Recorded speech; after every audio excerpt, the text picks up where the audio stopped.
School വെക്കേഷനൊക്കെ ആയല്ലോ, അപ്പോൾ എല്ലാവരുമായിട്ട് പൊന്മുടിയിലോട്ട് പോവുകയാണ്. അപ്പം ഇന്നത്തെ യാത്ര പൊന്മുടിയിലോട്ടാണ് കേട്ടോ. നമ്മൾ ഇറങ്ങിയ സമയം എന്ന് പറയുമ്പോൾ 3 മണിയാണ്. പെട്ടെന്ന് തീരുമാനിച്ചതാണ് കേട്ടോ, പ്ലാൻഡൊന്നുമല്ല. കുട്ടികൾക്ക് വെക്കേഷൻ അല്ലേ, എവിടെയെങ്കിലും പോകാമെന്ന് കരുതി ഞങ്ങളങ്ങനെ പൊന്മുടിയിലോട്ടൊന്ന് പോയാലോ എന്ന് കരുതിയാണ് ഇറങ്ങിയത്. പൊന്മുടിയിലേക്കുള്ള യാത്രാമധ്യേ ഞങ്ങളെ കല്ലാറയിൽ വെച്ച് ബ്ലോക്ക് ചെയ്തു. ഇനി അങ്ങോട്ടുള്ള യാത്ര KSRTC ബസ്സിലാണ്. അയ്യോ, ഇനി എൻജോയ് ചെയ്ത് യാത്ര ചെയ്യാൻ പറ്റില്ലല്ലോ എന്ന സങ്കടത്തോടെയാണ് എല്ലാവരും ബസ്സിലോട്ട് കയറിയത്. ഞങ്ങളെപ്പോലെ തന്നെ ഒത്തിരി പേർ അവിടെ ബസ്സിനെ കാത്തു നിൽപ്പുണ്ടായിരുന്നു. ബസ്സിനകത്ത് കയറിയപ്പോഴോ പാട്ടൊക്കെ ഇട്ട് അടിച്ചു പൊളിച്ചാണ് KSRTC ബസ്സിലെ യാത്ര. കുഞ്ഞു കുട്ടികൾ മുതിർന്നവരൊക്കെ ഒത്തിരി ഹാപ്പി ആയിട്ടാണ് ഈ ബസ്സിൽ യാത്ര ചെയ്യുന്നത്.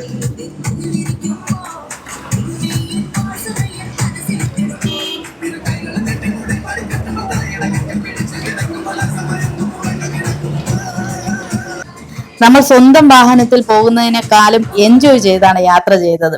പല ജില്ലകളിൽ നിന്ന് പോലുമുള്ള ആൾക്കാർ ആ ബസ്സിൽ ഉണ്ടായിരുന്നു. എല്ലാവരും ഒരു കുടുംബത്തിലെ അംഗങ്ങളെ പോലെയാണ് ആ ബസ്സിൽ യാത്ര ചെയ്തത്. കല്ലാറ് ചെന്നപ്പോൾ 4 മണിക്ക് ശേഷം ഇങ്ങോട്ട് എൻട്രി ഇല്ല. KSRTC ബസ്സിൽ മാത്രമേ ഇവിടെ പ്രവേശനമുള്ളൂ. അതുകൊണ്ട് കാർ അവിടെ പാർക്ക് ചെയ്തതിന് ശേഷം പിന്നീടുള്ള യാത്ര ഈ KSRTC ബസ്സിലായിരുന്നു. സംഭവം കൊള്ളാം കേട്ടോ, അടിപൊളിയായിരുന്നു. നെയ്യാറ്റിക്കര ഡിപ്പോയിൽ നിന്ന് വന്ന ബസ്സാണ് കേട്ടോ. അധികം ആൾക്കാരൊന്നും ഇല്ല. ഇവിടെ കല്ലാറ് വന്നപ്പോൾ എല്ലാവരും കംപ്ലീറ്റ് സീറ്റ് ഫില്ലായിട്ടുണ്ട്. ടീ ബ്രേക്കിന് വേണ്ടിയിട്ടാണ് കേട്ടോ ഇപ്പോൾ ഇവിടെ നിർത്തിയത്. ഇനി ഇവിടെ നിന്ന് ഒരു 3 കിലോമീറ്റർ മാത്രമേ ഉള്ളൂ പൊന്മുടിയിലോട്ട് എത്താൻ. ഒരു 10 മിനിറ്റോളം ടീ ബ്രേക്ക് ഉണ്ടായിരുന്നു. ഇതിനിടയിൽ നമുക്ക് പുറത്തിറങ്ങി കാഴ്ചകളൊക്കെ കാണാൻ സാധിക്കും. പുറത്തിറങ്ങിയപ്പോഴാണ് തണുപ്പിന്റെ കാഠിന്യം മനസ്സിലായത്. നല്ല തണുത്ത അന്തരീക്ഷമാണ് ഇവിടെ. രാവിലെയൊക്കെ ഇവിടെ വന്നു പോകുന്നതാണ് ഉചിതം. നമ്മൾ വന്ന സമയം നല്ല ലേറ്റ് ആയി പോയി. നമുക്ക് എല്ലാ സ്ഥലങ്ങളിലും ഇറങ്ങാൻ സാധിച്ചില്ല. പല സ്ഥലങ്ങളിൽ നിന്നും ഇപ്പോൾ KSRTC സർവീസും ഉണ്ട്. അങ്ങനെ ലാസ്റ്റ് ഹെയർ പിന്ന് കയറുകയാണ്. 22 ഹെയർ പിന്നോളം ഇവിടെയുണ്ട്.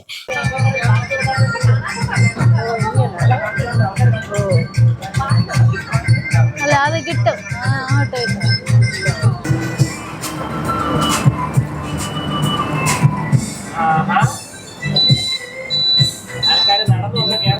ഇടയ്ക്കൊക്കെ ഇതുപോലെ കയറാൻ ആൾക്കാരുണ്ടായിരുന്നു. അവരവരുടെ വാഹനങ്ങളിൽ വന്നവരാണ്. അങ്ങോട്ട് അവരുടെ വാഹനങ്ങൾ കടത്തിവിടാത്തത് കൊണ്ടാണ് KSRTC ബസ്സിനെ ആശ്രയിക്കുന്നത്.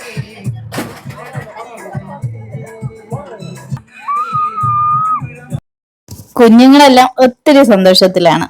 ഒരു 100 മീറ്ററിന് മുന്നേ ബസ് നിർത്തേണ്ടി വന്നു. ബ്ലോക്ക് ആയത് കാരണം ഇനി ബസ്സിന് മുന്നോട്ട് പോകാൻ സാധിക്കില്ല. അതുകൊണ്ട് ഞങ്ങൾ എല്ലാവരും ഇറങ്ങി നടന്നു കാണാൻ ഒത്തിരി കാഴ്ചകളുണ്ട്. പച്ചപ്പാർന്ന പുൽമേടുകളും ഉയർന്നു നിൽക്കുന്ന മലനിരകളും ഈ ഇളം വെയിലിൽ കാണാൻ ഒരു പ്രത്യേക ഭംഗി തന്നെയാണ്. വെക്കേഷനും പ്രത്യേകിച്ച് ഞായറാഴ്ച ആയതും കൂടി ഒത്തിരി തിരക്കായിരുന്നു ഇന്ന്. 6 മണിക്ക് ശേഷം ഇവിടെ ആരെയും നിൽക്കാൻ അനുവദിക്കുന്നതല്ല. എല്ലാവരും 6 മണിക്ക് ശേഷം പിരിഞ്ഞു പോകണമെന്നാണ്. ചിൽഡ്രൻസ് പാർക്കും 3D തിയേറ്ററും അഡ്വഞ്ചർ ഗെയിമൊക്കെ ഉണ്ട്. നമുക്കൊന്നും അവിടെ കയറാൻ സാധിച്ചില്ല. അപ്പോൾ ഇനി വരുന്നവരാണെങ്കിൽ രാവിലെ വരണം കേട്ടോ. രാവിലെ വന്നു കഴിഞ്ഞു ഒരു 5 മണിക്ക് ശേഷം നമുക്ക് തിരിച്ചിറങ്ങാം.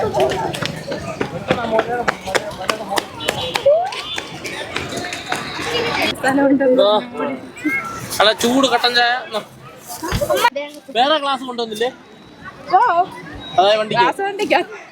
നിങ്ങളെല്ലാം ഫോട്ടോ എടുക്കണം, അടിപൊളിയായിട്ട് ക്യാമറയിൽ എടുക്കാം. അങ്ങനെ ഞങ്ങൾ പൊന്മുടിയിൽ എത്തിയിരിക്കുകയാണ്. കണ്ടല്ലോ, വലിയ വലിയ മലനിരകളും പിന്നെ കോട ഇപ്പോൾ ഇല്ല കേട്ടോ. വെയിലൊക്കെ അങ്ങ് താഴ്ന്ന് ഇറങ്ങിയിട്ടുണ്ട്. കോടമഞ്ഞൊന്നും കാണാനില്ല. പിന്നെ ചെറിയൊരു തണുപ്പുണ്ട്. അത്രയും വലിയ തണുപ്പൊന്നുമല്ല. എന്തായാലും കാണാൻ നല്ല ഒരു ക്ലൈമറ്റാണ് കേട്ടോ. നല്ല രസമാണ്. ഇതാ കാണുന്നതാണ് ഹിൽ ടോപ്പ്. കണ്ടോ, അതാണ് ഇവിടുത്തെ ഏറ്റവും വലിയ മലയാണ് ആ കാണുന്നത്. എന്തായാലും നമ്മൾ ഇനി കുറച്ച് ടൈമേ ഇനി ബാക്കിയുള്ളൂ. ഞങ്ങൾ കട്ടനൊക്കെ കുടിച്ചിട്ട് വീണ്ടും ആ KSRTC ബസ്സിലാണ് തിരിച്ച് യാത്ര.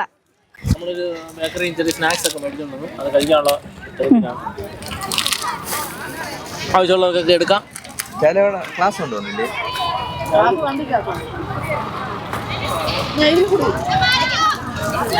കേക്കട്ടെ.